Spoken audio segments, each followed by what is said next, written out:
और मैं समझता हूं कोई भी सरकार हो बिना कर्मचारियों के व्यापक समर्थन और सहयोग के नहीं चल सकती है। जनता के और सरकार के बीच का पुल है कर्मचारी। इसलिए हमारे राष्ट्रीय अध्यक्ष आदरणीय अखिलेश यादव जी ने अपने लगातार चुनावी घोषणा पत्र में कहा कि जब समाजवादियों को मौका मिलेगा, चाहे प्रांत में चाहे दिल्ली की सरकार में, हम पुरानी पेंशन स्कीम लागू करेंगे। इसलिए सभापति जी, मेरी आपसे मांग है, केंद्र सरकार से मांग है कि कर्मचारियों का शोषण हो गया। विषय आ गया आपका, बहुत महत्वपूर्ण विषय उठाया, प्लीज। सभापति जी, मैं आज आपके माध्यम से देश की संसद का ध्यान, देश की सरकार का ध्यान अपने 1 करोड़ उन कर्मचारियों की ओर ध्यान आकर्षित करना चाहता हूं जो मैं समझता हूं पूरे देश की व्यवस्था को चला रहे हैं।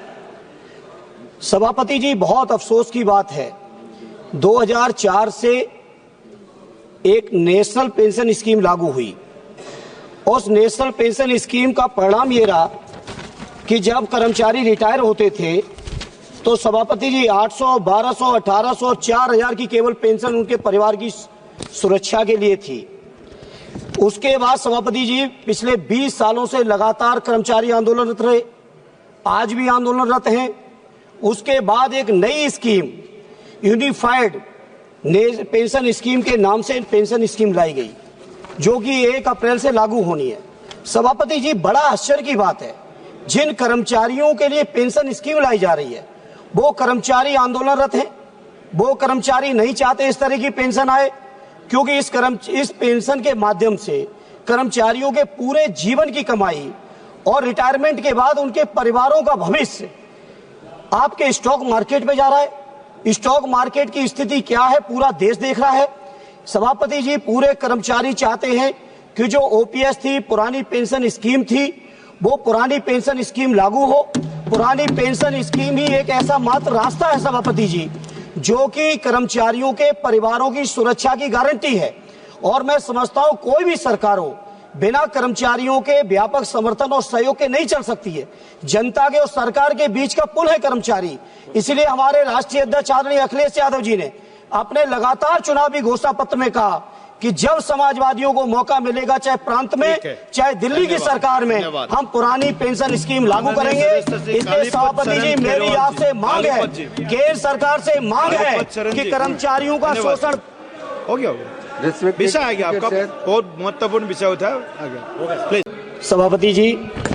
सभापति जी, मैं आज आपके माध्यम से देश की संसद का ध्यान, देश की सरकार का ध्यान अपने 1 करोड़ उन कर्मचारियों की ओर ध्यान आकर्षित करना चाहता हूं जो मैं समझता हूं पूरे देश की व्यवस्था को चला रहे हैं। सभापति जी, बहुत अफसोस की बात है, 2004 से एक नेशनल पेंशन स्कीम लागू हुई। उस नेशनल पेंशन स्कीम का परिणाम ये रहा कि जब कर्मचारी रिटायर होते थे तो सभापति जी 800, 1200, 1800, 4000 की केवल पेंशन उनके परिवार की सुरक्षा के लिए थी। उसके बाद सभापति जी पिछले 20 सालों से लगातार कर्मचारी आंदोलनरत रहे, आज भी आंदोलनरत हैं। उसके बाद एक नई स्कीम यूनिफाइड पेंशन स्कीम के नाम से पेंशन स्कीम लाई गई, जो कि 1 अप्रैल से लागू होनी है। सभापति जी, बड़ा आश्चर्य की बात है, जिन कर्मचारियों के लिए पेंशन स्कीम लाई जा रही है वो कर्मचारी आंदोलनरत हैं।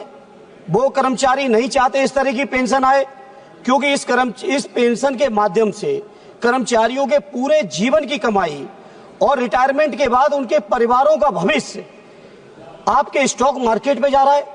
स्टॉक मार्केट की स्थिति क्या है पूरा देश देख रहा है।